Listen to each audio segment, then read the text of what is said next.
Assalamualaikum warahmatullahi wabarakatuh. Perkenalkan, nama saya Mima Hamdianti.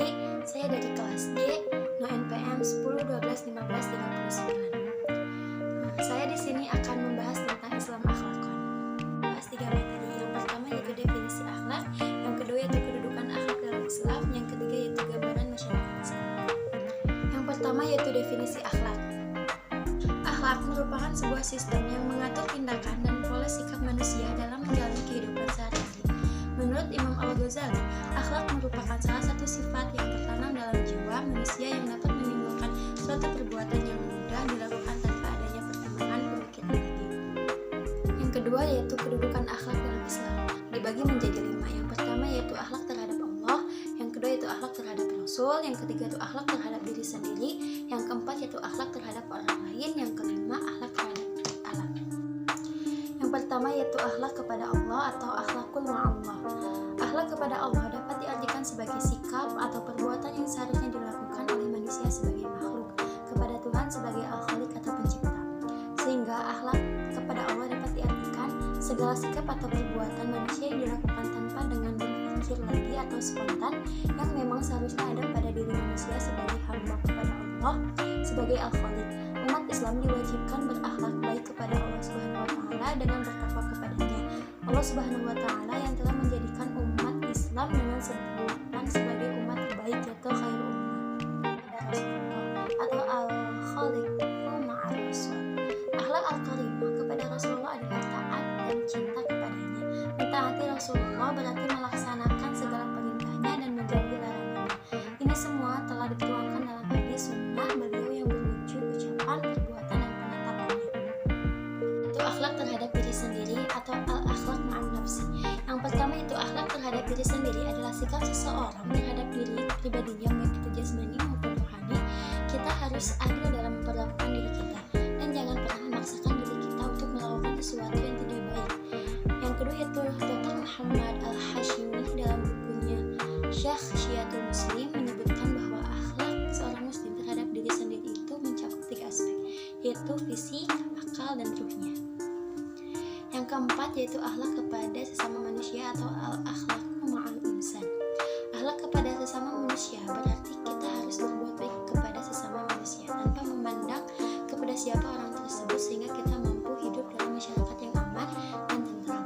Dalam realitas keseharian kita, kadangkala kita pernah menjumpai seorang muslim yang mungkin dari sisi ritualitas ibadah bagus, namun hal demikian sering tidak tercermin dalam perilaku atau akhlaknya. Salatnya rajin tetapi sering peduli dengan tetangganya yang miskin. Saum sunahnya rajin namun wajahnya jarang menampilkan sikap ramah kepada sesama. Zikirnya rajin tetapi tak mau bergaul dengan masyarakat.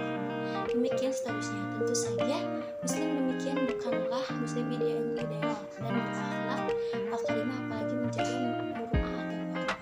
Yang kelima yaitu akhlak kepada alam atau al-akhlak ma'al kauni.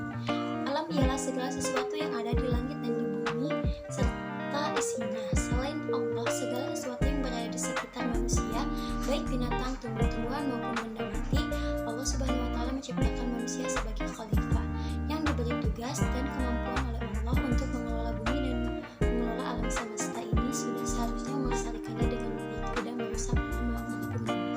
Sehingga ada kewajiban manusia untuk berakhlak kepada alam sekitarnya. Sebagai contoh di dalam Al-Quran, binatang melata dan burung-burung adalah seperti manusia yang menurut Al-Qurtubi tidak boleh dianiaya.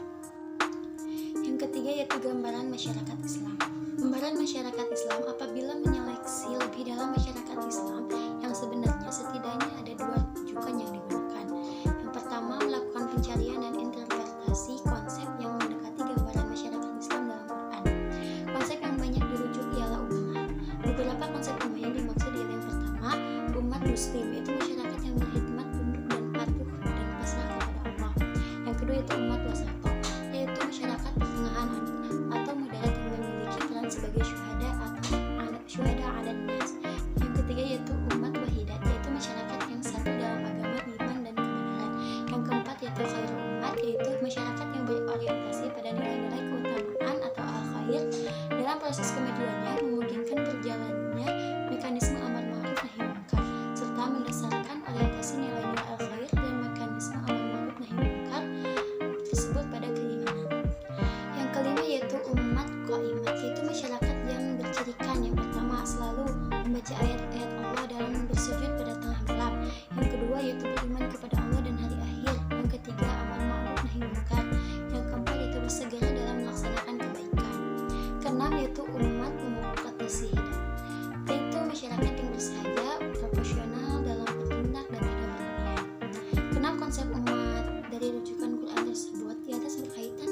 satu sama lainnya